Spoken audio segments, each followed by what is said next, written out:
जब जब चुनाव आता है आरक्षण का मुद्दा उठा करके इन जातियों का वोट ले लिया जाता है, उसके बाद इस मुद्दे को फिर ठंडे बस्ते में डाल दिया जाता है। हम लोग वोट बैंक का इस्तेमाल किए खाली वोट लेने के लिए। जब ज़रूरत पड़े तो बस निषाद समाज, उसके बाद फिर भूल जाते हैं कौन निषाद है, कौन केवट है, कौन मझवार है, कोई नहीं। जो भी नेता बड़े समाज के हमारे बड़े बड़े नेता आते हैं और सिर्फ निषाद मझवार के नाम पे हमें लॉलीपॉप दिया जाता है और हमें बोला जाता है कि इस बार आप वोटिंग करिए हमारे कहने पर। हम लोग भोले भाले समाज से आते हैं, हम लोग उनका पूर्ण समर्थन करते हैं और हमें आश्वासन दिया जाता है कि आपको शिक्षा, स्वास्थ्य, रोजगार के क्षेत्र में आपको बहुत आगे ले जाया जाएगा, लेकिन मिलता सिर्फ आश्वासन है। नमस्कार, मैं हूं पंकज श्रीवास्तव और आप देख रहे हैं यूपी तक। हम बात कर रहे हैं ओबीसी के वोट बैंक की, जिसको लेकर के सरकारें सत्ता में तो आती हैं, लेकिन वो जातियां अभी भी अपने अस्तित्व की लड़ाई लड़ रही हैं। हम इस वक्त निषादों के बीच में हैं और जिनको निषाद राज भी कहा जाता है। हम उनसे जानने की कोशिश करते हैं कि हाल में ही पिछड़े वर्ग से ताल्लुक़ रखने वाली 18 जातियों को अनुसूचित जाति में शामिल किए जाने वाले सरकार के नोटिफिकेशन पर इलाहाबाद हाई कोर्ट ने रोक लगा दी है।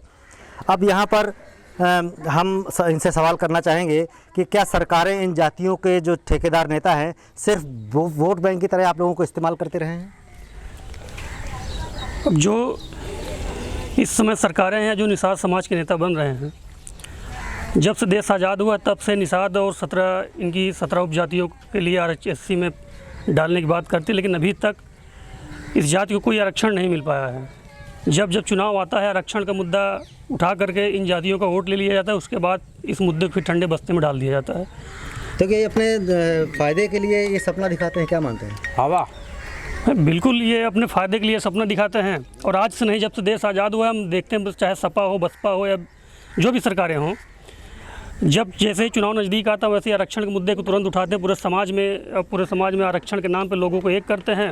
एक करने के बाद उनका वोट इकट्ठा करके लेकर अपनी सरकार बनाते हैं। बनाने के बाद पुनः जो है निषाद समाज को एक किनारे कर देते हैं। क्या नाम है आपका? संदीप निषाद, बसवार से। ये क्या नाम है आपका? महेंद्र निषाद। ये क्या कहेंगे कि सरकारें क्या वोट बैंक की तरह निषाद समाज को या ओबीसी वोट बैंक को इस्तेमाल करती रही हैं? जी देखिए, अभी तक जितनी भी सरकारें बनी है इधर 15-20 वर्षों में, सभी ने भेदभाव तरीके से निषाद समाज को इस्तेमाल किया है, बेवकूफ़ बनाने का काम किया है। वास्तविकता तो ये है कि इनको निषाद समाज के राजनीतिक, आर्थिक, सामाजिक और शैक्षिक रूप से पिछड़ेपन के कारण और निवारण पर चर्चा चिंतन करना चाहिए। इस विषय में अभी पिछले वर्ष कुछ जानकारी मिली कि सामाजिक न्याय समिति की रिपोर्ट इनकी तैयार है, तो उसकी भी मांग हो रही है लागू करने की, वो भी नहीं लागू करा पा रहे हैं। तो वास्तविकता तो यही है कि सभी राजनीतिक पार्टियां जितनी भी हैं उत्तर प्रदेश में निषाद समाज को बेवकूफ़ बनाने का काम कर रही हैं। सिर्फ इस्तेमाल कर रही हैं? सिर्फ इस्तेमाल कर रही हैं। ईमानदारी से वो आरक्षण के विषय में सही कदम नहीं उठा रहे। संजय निषाद और राकेश सचान ने मझवार जाति और उसकी उपजातियों को लेकर सीएम से मुलाकात की है जी, और इसमें मझवार आरक्षण को लेकर चर्चा की गई है। संजय निषाद का दावा है कि जल्द इन 17 ओबीसी जातियों को SC का दर्जा दिलाएंगी। क्या मानते हैं, इंसाफ होगा? देखिए, आशावादी सोच रखनी चाहिए और इसी सोच में हम लोग भी हैं। शायद है कोई रास्ता निकल आए, लगता तो नहीं है, लेकिन उम्मीद अभी लगाए बैठे हैं निषाद समाज के लोग। बिल्कुल उम्मीद लगाए बैठे हैं कि वो SC में शामिल होंगे। क्या नाम है आपका? नंदन निषाद। नंदन, क्या ये अब बीजेपी 2024 के लोकसभा चुनाव से पहले इस SC का दर्जा दिलाने की तैयारी कर रही है, तो क्या लगता है कि निषादों की लड़ाई खत्म होगी या चुनाव के बाद फिर वैसा ही रहेगा? हम निषादों को हम लोग को इस्तेमाल किया जाता है। जब चुनाव वोट पड़ने का होता है तो हम लोग को सिर्फ आश्वासन मिलता है कि आप लोग को चुनाव जीत जाएंगे तो आप लोग को आरक्षण मिल जाएगा।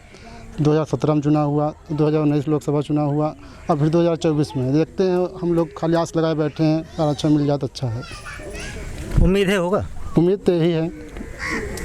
लेकिन क्या लग रहा है कि जितने ये सरकारें बनी हैं, तो क्या वोट बैंक की तरह इस्तेमाल किया है आप लोगों को? हम लोग वोट बैंक का इस्तेमाल किए खाली वोट लेने के लिए। जब ज़रूरत पड़े तो बस निषाद समाज, उसके बाद फिर भूल जाते हैं कौन निषाद है, कौन केवट है, कौन मझवार है, कोई नहीं। कोई इसके बाद पूछता नहीं? कोई पूछता नहीं। क्या नाम है आपका? जी, मेरा नाम शिवम निषाद है। हमारा समाज इतना भोला भाला समाज है कि जो भी नेता बड़े समाज के हमारे बड़े बड़े नेता आते हैं और सिर्फ निषाद मझवार के नाम पे हमें लॉलीपॉप दिया जाता है और हमें बोला जाता है कि इस बार आप वोटिंग करिए हमारे कहने पर।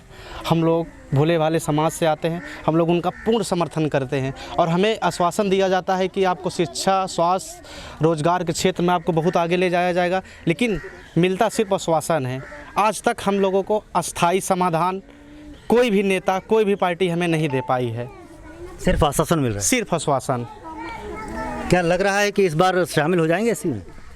जी, उम्मीद पे दुनिया कायम है, हम भी यही उम्मीद पे हमारा समाज चल रहा है। देखिए समाज के नेताओं की क्या मंशा है, आज नहीं कल समाज उनको खुद म खुद ठोकर मारेगा। समाज इतने में इतना सक्षम हो चुका है। बिल्कुल समाज सक्षम हो चुका है। क्या नाम है आपका? सूरज निषाद। तो क्या लगता है कि दर्जा मिलेगा आप लोगों को एससी का? उम्मीद तो यही है कि मिल जाएगा। तो अभी तक क्या इस्तेमाल होते रहे हैं? हाँ, अभी तक तो इस्तेमाल ही होते चले आ रहे हैं। जब जब उनकी ज़रूरत पड़ी लॉलीपॉप देना शुरू कर देते हैं। तो संजय निषाद तो कह रहे हैं कि दर्जा दिलाएंगे इस बार। अब देखिए, उम्मीद तो यही है, दिला देते हैं तो अच्छी बात है, नहीं आगे?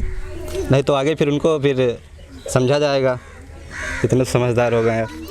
बिल्कुल जागरूक हो गए हैं और इसके बाद इस बार चर्चा करेंगे।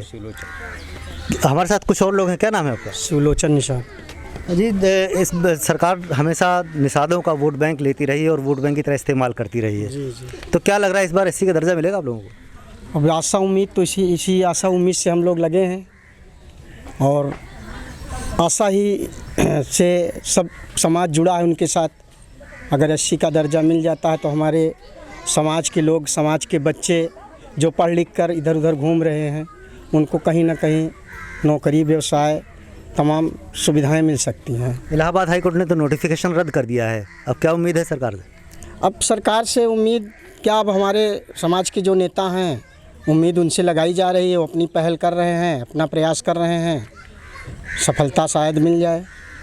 तो ये सरकारें क्या इस्तेमाल करती रही वोट बैंक की तरह आप लोगों को? ये तो सनातन से चला आ रहा है, आज 70 सालों से इस्तेमाल होते चले आ रहे हैं। हम लोग 70 सालों से हमको इस्तेमाल ही किया जाता है, लॉलीपॉप दिया जाता है। मुख्य व्यवसाय जो हमारा है उस पे रोक लगा दी गई है एनजीटी के तहत। एनजीटी का एक हवाला देकर आज हमारे समाज के साथ छल हुआ है। हाँ, समाज हमारा जो है भुखमरी के कगार पे है। लाखों परिवार जो है इस समय धंधे से वंचित है। जो यहाँ का मुख्य व्यवसाय हमारे पुरखों का व्यवसाय है बालू, उससे हम लोग वंचित होते चले जा रहे हैं। एनजीटी का हवाला देकर उससे वंचित हमारा समाज जो पढ़ने लिखने लायक है वो पढ़ा लिखा नहीं पा रहा है। परिवार को, बच्चे को सही से भरण पोषण नहीं। कभी समस्या भी हो रही है? बहुत समस्याएं हैं, समस्याएं तो अनगिनत हैं। क्या नाम है आपका? गुड्डू निषाद। हम नहीं जानते। तो क्या लग रहा है कि इस बार किस तरह से इस बार जो ओबीसी का दर्जा, ओबीसी जातियां हैं, एससी का दर्जा नहीं मिल पाया है, तो क्या लग रहा है कि सरकार से उम्मीद आपको क्या है? अभी तक उम्मीद हम लोग 2070 साल वर्ष हो गया, हम लोग उम्मीद करते हैं, एक बार और उम्मीद भी करेंगे 2024 तक। तो इन जातियों का मामला यहाँ पर चल रहा है और हमेशा इनका कहना है कि ये जातियाँ वोट बैंक की तरह इस्तेमाल होती रही हैं और यहाँ पर बात करें तो ना ये अंजाम तक पहुँचता है और ना ये थमता नज़र आ रहा है। अब इसका कोई नतीजा अभी तक निकल भी नहीं पाया है। तो इन लोगों को बड़ी उम्मीद है कि इस बार भी हो सकता है इन जातियों को एससी में शामिल किया जाए। पंकज श्रीवास्तव, प्रयागराज, यूपी तक।